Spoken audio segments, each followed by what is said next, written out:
Thank you so much, Diana, Gilbert, David, for these really interesting, I have so many notes, really interesting talks. I know I just learned so much. Hi, everyone. My name's Carinne Luck. I do, again, want to make sure that people do have a chance to ask questions, and we are going to have to be, like, strict on time. So if you do have questions that you'd like to ask, and make your way to the microphone so we can make sure you'll have a chance. But I will start, I have a couple of different directions. Okay. Oh, here, I have one. All right. I was going to start with David, oy vey. Well, I'll use this opportunity just to say that, Gilbert, your book is in, The Arab and the Holocaust is in the library, in the German version downstairs, and that all proceeds of that will go to Syrian revolutionaries, I believe. So if you would like to pick up Gilbert's book. David, so I'm going to start with you, and perhaps sort of the piece that's most familiar to me, but I was struck when you were talking about this piece around the individualism versus the sort of state responsibility, and then thinking about Rachel's talk earlier, and thinking about what it might have looked like if the Labour Party had actually sort of applied a state lens to thinking about anti-Semitism versus sort of an individual lens. And I'm curious about that, and also how the IHRA kind of sort of enables that kind of individualistic approach to anti-Semites, perhaps not anti-Semitism. I think that the key point which reflects back on Rachel's talk and the connection between what I had to say and the mess which Labour got into was not so much thinking about the state wouldn't have helped them. But the connection with what I had to say is where the Holocaust is presented as the encapsulation of anti-Semitism. So one of the problems which Labour faced, and I agreed with the argument of Rachel's presentation, the problem which some in Labour had was not being able to recognize anti-Semitism when it was in front of their face. And the Mir 1 mural is an example of that. And one of the factors, not the only factor, there were a number of factors that led to that, but one of the factors that led to that was the association of anti-Semitism with genocide. And the one problem was that people on the left, conceiving of themselves as anti-racist, and obviously abhor genocide, were unable to recognize anti-Semitism when it arose. I think that is the sort of point of connection between my comments and Labour. Do you want to say anything about the IHRA within that context, or within that individualizing?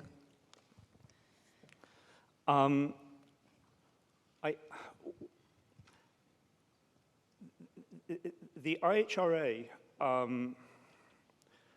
certainly, and the way in which it is used, certainly feeds into that individualized rather than sort of cultural approach to anti-Semitism. So the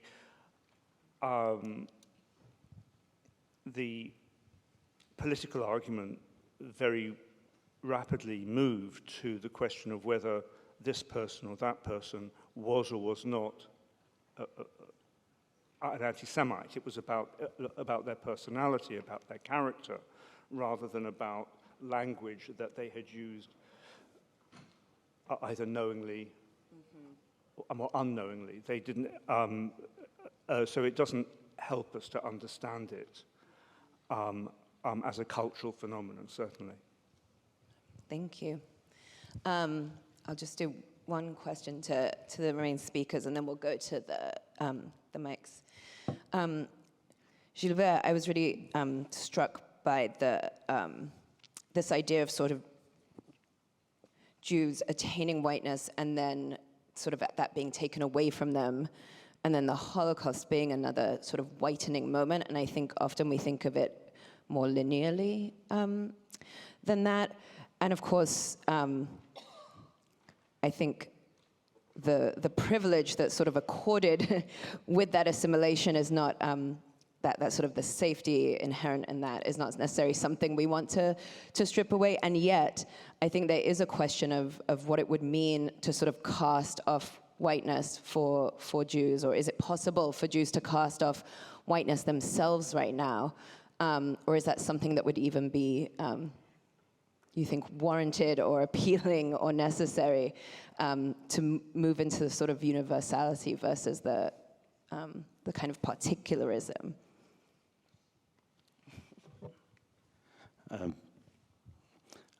I'm not sure I exactly understood what you meant, but first of all, this is something which would be more not the preserve, but I mean, more about European Jews than Jews in general. We shouldn't forget that a major part of the Jews, even in the state of Israel, whether Mizrahim or, of course, Falasha and all that, would maybe part of Mizrahim may believe that they are white, like this story that was told about the Iraqi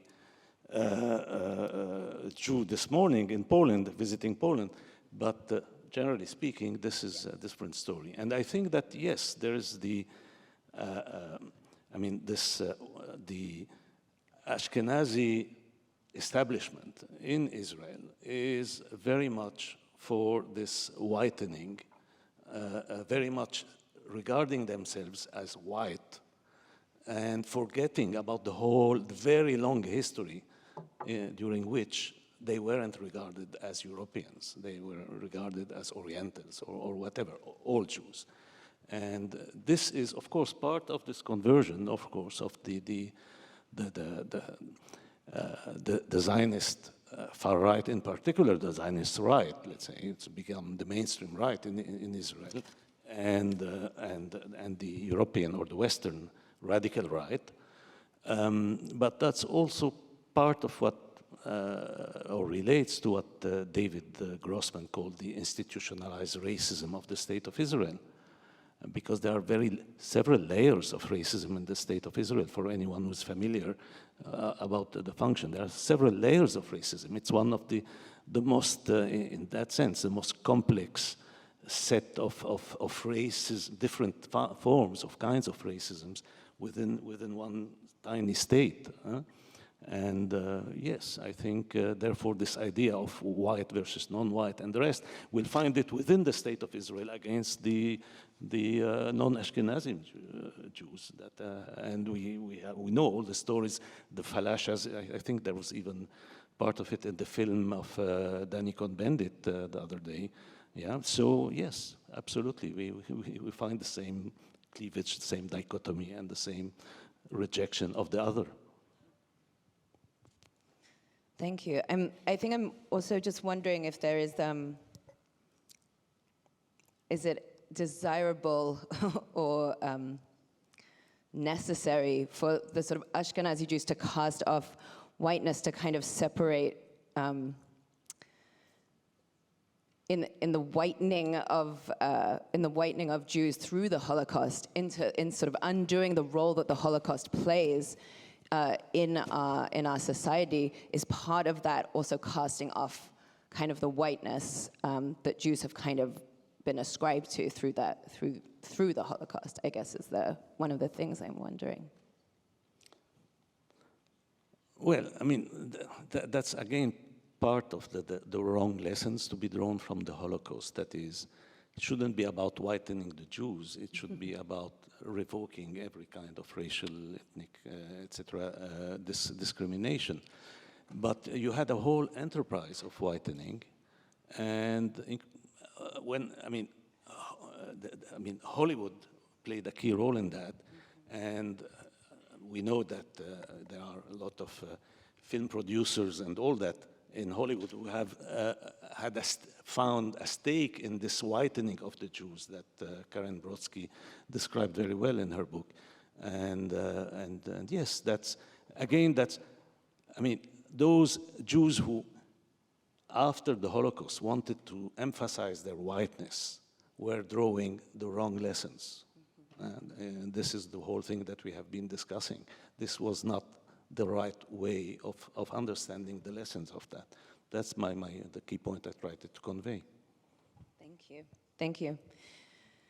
Diana, I profess great ignorance about the Jewish communities in France and Italy, the sort of the history that you shared, and also what that means about present day life. And so my question honestly might be a bit more basic, but I am so curious, actually in Italy especially, because I think we hear about the French Jewish community more, but how is the Italian Jewish community, or in whatever that means structurally, but Italian Jews, how are they relating to the kind of dynamics and politics of the extreme right that you were talking about?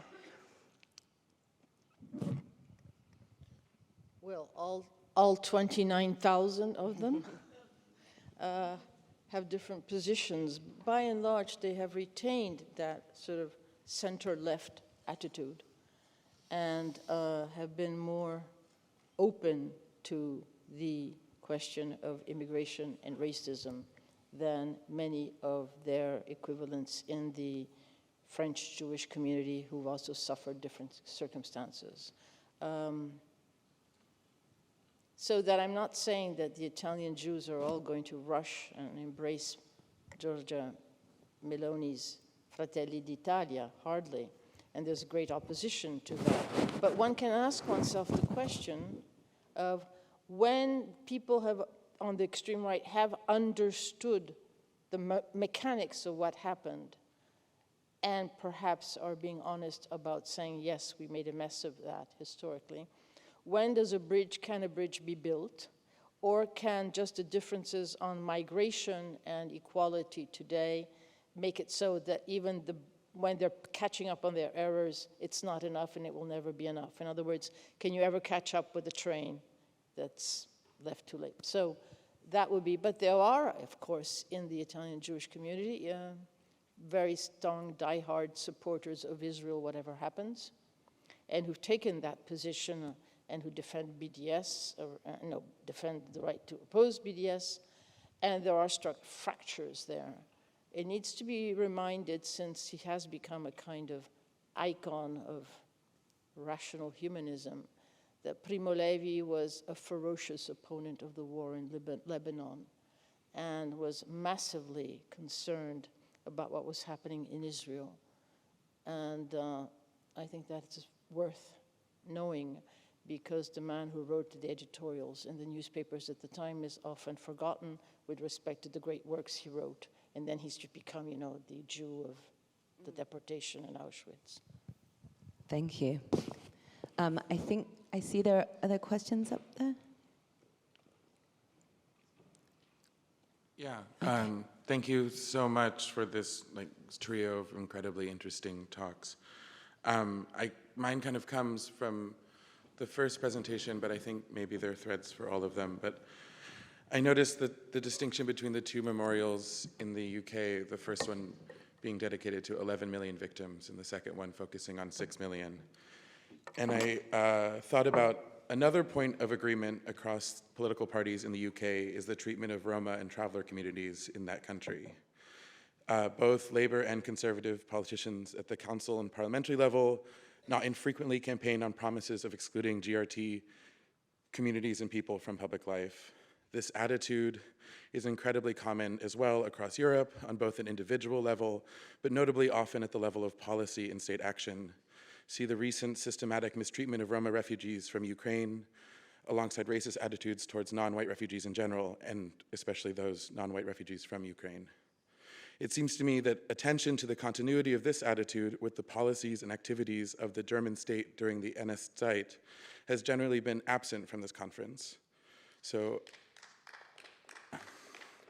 I wonder what can be said regarding the treatment of GRT communities in the UK, or perhaps Roma and Sinti communities in Europe more generally, in the light of the ideological distortions of Holocaust memory that we've been discussing. So, but thanks. Let's take another couple of questions, and then, do you want to go next? And then we'll answer them. I have two questions. The first one is to Gilbert Achcar. I was very pleased to hear that the common denominator of the conference is universalism, because in the earlier panel today, we had a defense of rational universalism that clearly excluded or opposed post-colonial and so-called identity politics. So if you could respond maybe to that position and how universalism must incorporate decolonialism. And my second question is to Professor Gianna Pinto.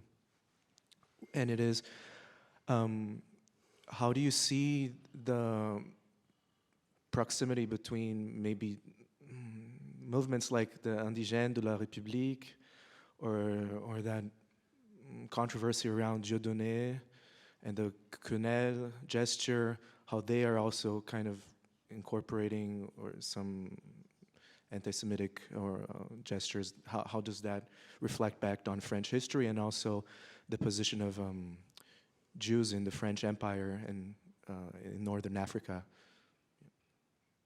Because all those questions had one for everyone.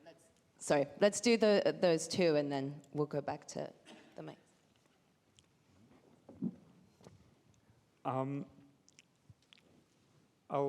I'll only be able to give a sort of a partial answer to that extremely important question about Roma.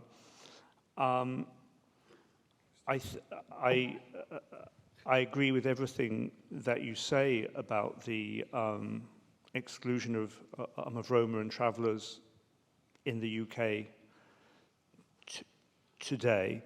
I think that one reflection is that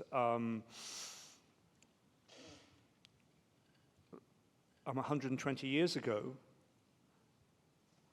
Jewish immigrants sort of presented as perplexing and intractable problem to the state, as Roma do today. But obviously the bonds of solidarity between the groups today now are, it would be wrong to say that they are non-existent, but they are certainly tenuous. And I think that a key problem here is our ideas of worth.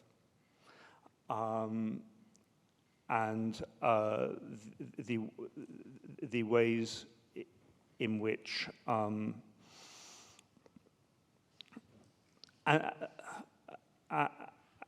and the ways in which Jews are seen to qualify as worthy now, and Roma are not.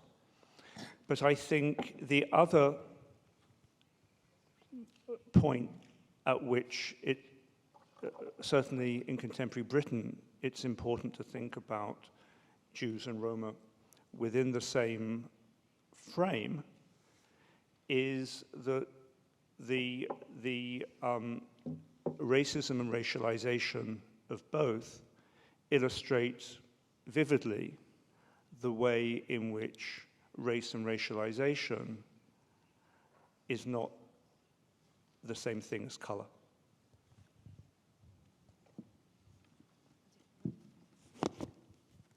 So, with respect to those French moments, I think Dieudonné was penalized and deserved to be for absolutely clear-cut anti-Semitic statements and the mockery he made, it wasn't so much the comedy style against the Jews and the Holocaust, it was what he associated with it, because he did make a point of saying, well, Mel Brooks could get away with it, springtime for Hitler, why can't I do the same? But it was all the comments around what he said and the characterization of the Jews, which were intolerable.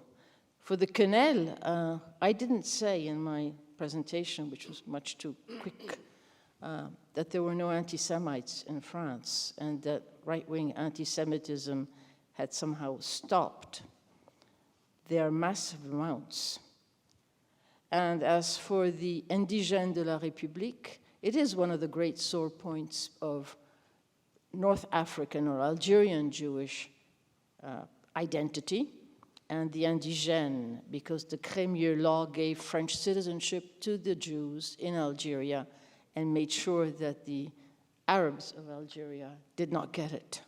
And I can well imagine both the frustration and the rage. And I also see how the Jews of Algeria made a point of saying, well, we're intrinsically French. And the whole issue of reconciliation on that front, on the French case, has not really fully begun. There have been gestures, but every time someone is loathed by the left, as Macron tried to make overtures, he's practically accused of being a traitor to the French history. So France is nowhere near there. Italy was spared that particular long history. The Libyan Jews came out of Libya in '67, harbor no great feelings of sympathy or friendship with North Africans. But the whole imperial notion is much more distant, and so much happened to Italy that it's a very complicated story to analyze. So in France, you have all the sore points still alive. In Italy, some have been extinguished, not unlike German colonialism in a sense, although you can talk about it symbolically, culturally, theologically, but it doesn't have quite the same ring as those who were still running empires, like the Belgians and what Gilbert was talking about when the king went to the Republic of Congo just a few days ago. So from that point of view, these are very hard, complex issues that are still having to be unfolded. And if I may simply say in my rapidity that I did forget to say something about, in terms of the hitchhiking, is that you have a left in France that had to swallow François Mitterrand's wonderful way of saying Vichy wasn't France, and his stubborn desire never to confront what actually happened during Vichy. And so it's all gelatinous right now. I mean, it really looks like one of these blobs that science shows that grow by themselves. I'm not sure which way they're going, but there are questions that need to be asked on all sides, including the Jewish one. Yep. Yeah, thank you for the question. I mean, this question of universalism, when discussed through the angle of the relation with post-colonial and decolonial lines of thought, as you raised, is quite complex. But let me say how I see it myself. I think that both lines of thought, post-colonial, decolonial, made very important contributions to this critique of colonialism and the continuation of colonialism in our world. However, as happens often in redressing a stick that is bent in one direction, you tend to bend it in the opposite direction. And this happened with this part of these approaches. And even Edward Said, who is a main initiator of this line of thought, realized this, and I mean, especially in his latest writings, insisted on the universalism of his own approach to these issues, because the real opposite to any form of colonialism has to be from the universalist perspective, and avoiding false interpretations of things, like the one I mentioned with about one of the key references of post-colonial thinking, Aimé Césaire. His discourse, his 1950 discourse on colonialism, where what is missed is that in the mind of the perpetrators of the Holocaust, that was not white people doing it to white people, as Whoopi Goldberg would put it, but superior races, the superior race doing it to inferior races. And that's what Whoopi Goldberg said after the big row that she created to apologize. And she said, yeah, the Holocaust was, I mean, the Jews was treated as an inferior race. And that's an important, I think, dimension in understanding that. And when I was speaking about Hollywood and the role of Hollywood, I mean, it would have been much more useful, I would think, to show precisely the fact that it wasn't, you know, as comes out of the Hollywood representation of the Holocaust, white people doing it to white people, but there was a lot of rejection of the other, you know, those who don't look like us. I tried to find a source about the number of Hasidic Jews or Haredim murdered in the Holocaust. I couldn't find, there's hardly any studies about that. If there's someone in the audience who can tell me later about a source, I would be very interested. Even the Atlas of Hasidic history, I couldn't find a figure.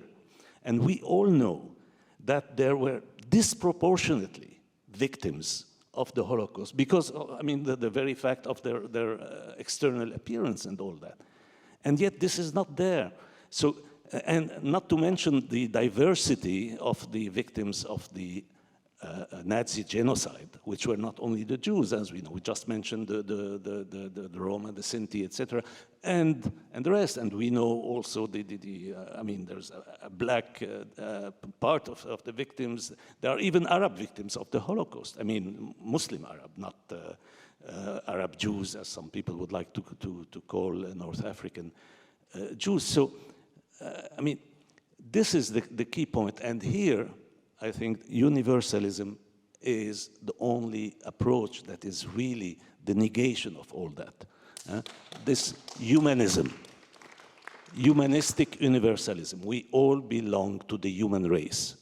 And that is the key point, and we should reject any kind of discrimination, differentiation, and all that among humans. Thank you. Thank you. Is there a question over here? Yes. Thank you. We'll My do name one is and Leila. then one. Oh, sorry. No, go ahead.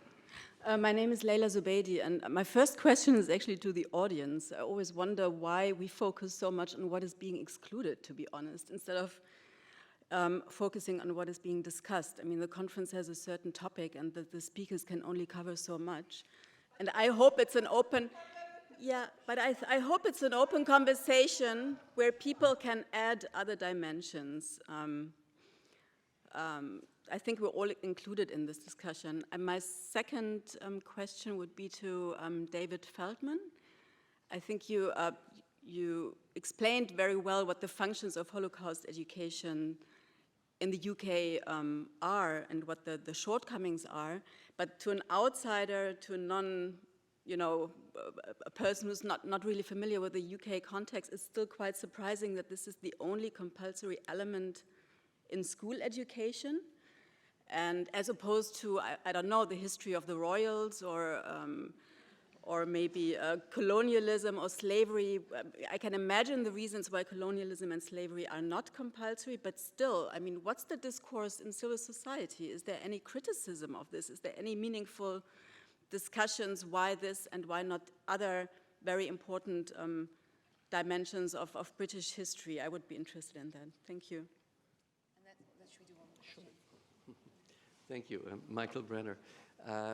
Thank you for a fascinating session. I do have a few points with Gilbert Achcar's presentation I'd like to raise and maybe to discuss. As a historian of German Jewry, I was not totally clear, and maybe you can clarify. When we talk about whitening Jews in Germany, I think we're talking about a very different issue than in America. I am afraid there's also a tendency of trying retrospectively for political reasons, maybe blackening Jews in Germany in history.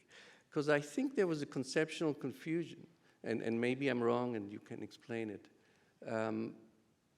On the one hand, how to depict Jews by their enemies.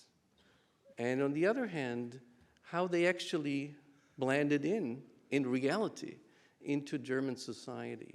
Yes, of course, you can take images of Marx and Lassalle and even Rathenau and others who might have looked a bit exotic, but there were also non-Jewish Germans who looked a little bit different. In general, German Jews did blend into German society, as did French Jews, as did Italian Jews. Otherwise, there was no sense in the Nazi laws and in having them wear a yellow star if you could recognize them. So I think we have to be very clear here and very careful in not retrospectively trying to, let's say, blacken Jews as well.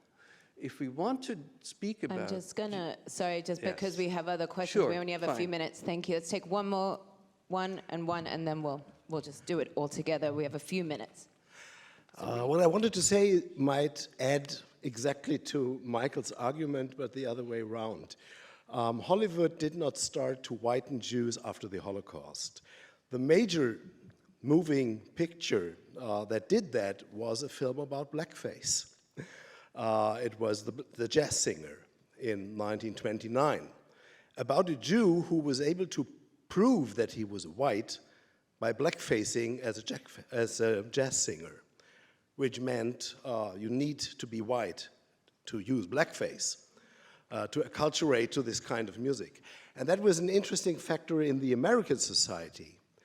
The interesting thing about the Jews in Germany you refer to now is that they try to assimilate, not as white, but as Jews having a confession, religion as a confession as others, and that the anti-Semitism partly based on the assumption that Jews as a kind of mixed whatever race is the epistemology of endangering racial purity, which is another discourse of black and white.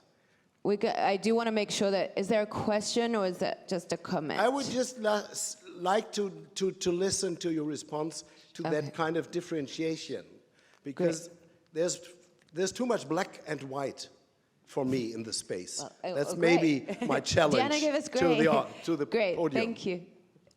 Okay, the last question. We just have time for one. Eleonora Roldang-Mendibel, thank you for the fascinating talks. Very concretely, I also went recently to the Jewish Museum, and I realized that there was a lot of communist resistance that was presented as Jewish resistance. There was a group in the 1930s, for example, around someone called Herz, and they were depicted as young Jews in resistance that were also additionally socialist.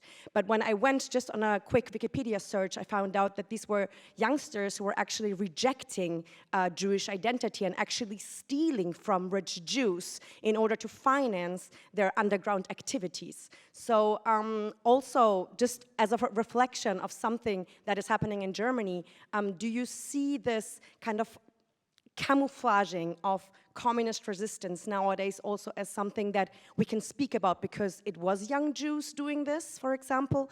And also to the panel, do you see maybe in France and Britain and Italy, is there this parallel of speaking about certain forms of resistance in terms that kind of take a bracket around the socialist, anarchist, communist, etc. nature of the motivations of resistance? Thank you.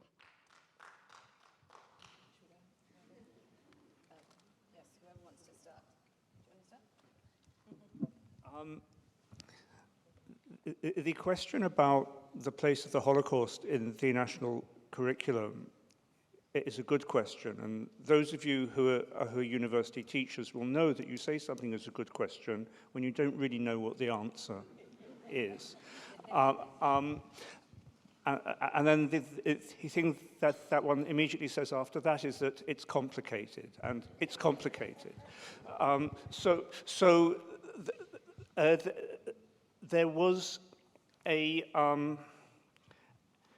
a revamping in the late 1980s and early 1990s of the national curriculum before Holocaust memory really got underway.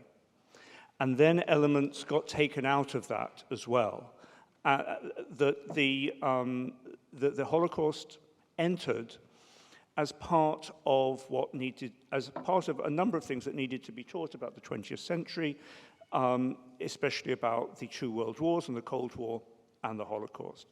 But as the national curriculum in a way became less important, the Holocaust got left behind, but it was given a particular value because of the way in which the practice of Holocaust memory became, as it were, came to the fore in an unprecedented way around the turn of the millennium. So you had two different things coming together with, in a sense, a consequence which many people place a value on now, but was never quite intended to emerge in the way that it did. I'm just going to abuse my position and just add one. Okay, I'm just going to add one comment on the black-white question, which I'd like to ask, just throw in to ask Gilbert whether articulating these sorts of differences and the process of assimilation that you're calling whitening, whether talking about it in black and white terms flattens a more variegated landscape. And you mentioned Said, and there's a lot that Said wrote that can be applied to the discourse on Jews in the 19th century. But Said was writing about Orientalism. He wasn't talking about black and white. And so somehow assimilating those differences to black-white differences may lead to a loss in understanding as well as a gain. Diana, and then Gilbert. This issue of universalism and particularism, I sort of see it as one of cycles. In other words, in the post-war period, when the resistors and the left had held the high road in terms of the memory of the horror and the Nazism, and the resistance played the central role, and virtually nothing was said about the Jewish identity of those who were the victims, whether it be in the Soviet Union or even down into the communist parties of each country, namely France and Italy, was one phase for which I really felt that it was very important to specify that among the resistors, there were Jews, and then there were Jews who were taken as victims or not victims, as opposed to resistors, and there was a Jewish specificity. And that was briefly corrected. I mean, the original 1967 pavilion at Auschwitz of Italy was very much a resistant, universalistic pavilion.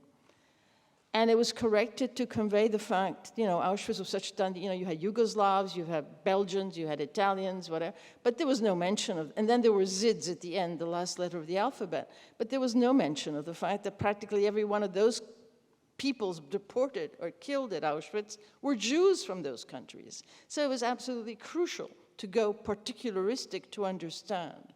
And we may now have reached a point, and it's probably the issue of this entire conference, that the Jews can go universalistic again because something has been said about the specificity of what they went through. Now, some of the Jews don't want to go universalistic again. We have had ample examples. But the best of the traditions would be, okay, we've gone down to the essence, we've broken down the chemistry to understand what were the component parts, let's go up again and try to find molecules of universalism and human dignity. And I hope that that upswing will come out again, but the going down into the particularism was an absolutely crucial element that had to be done across Europe in the 90s, basically, not before. And without it, we couldn't have had the kind of honest history that we're now contemplating, and maybe it's a piecemeal issue. Now we'll do more honest history of other groups. But in that particular black spot, one had to go down into the Jewish identity to be able to go up again to the universalist. Gilbert. Yep. Well, I didn't retrospectively blacken the Jews. I tried as my best to show it as a reversal of situation after emancipation and assimilation in the 19th century. I think I was clear enough on that.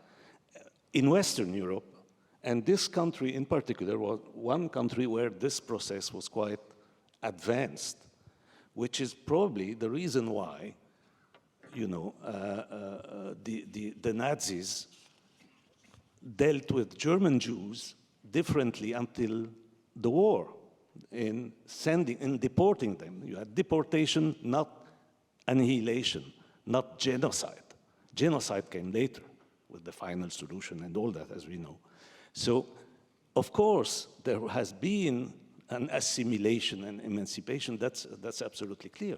But Nazism and the crisis and all that, starting from the late 19th century, leads to a reversal of that, the rise of new racist theories, pushing back, if you want, the Jews into the otherness. And this otherness is not black versus white. I mean, I read from Hans Günther about the racial mix of the Jews. It's not a matter of black, but they are not white in the sense that today we use it as a political, cultural category, not a color. Not white in the sense of part of the elite, the racial elite, the Nordic. That's why I said, actually, Nordicist views are closer to the real spirit of Nazism, Nazi racism, than this Aryan Semite business. That's the point I was trying to make. Now, about, well, very quickly, but about the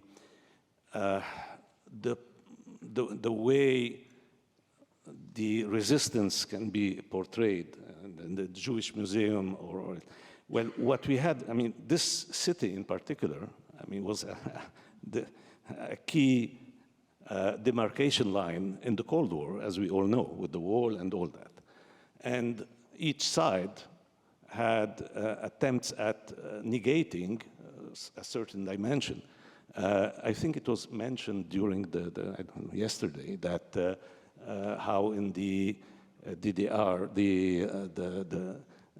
the resistance was, I mean, the Jews were the Jewish dimension of the victims of the Holocaust was hidden behind a general discourse, a political discourse. And here in this part, I mean, in West Berlin, you had the opposite attitude, which is true indeed, that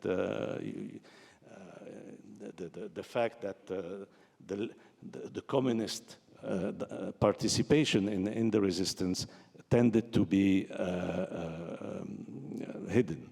And so you had this, and I think, I mean, what struck me when I visited the Jewish Museum is how American it is.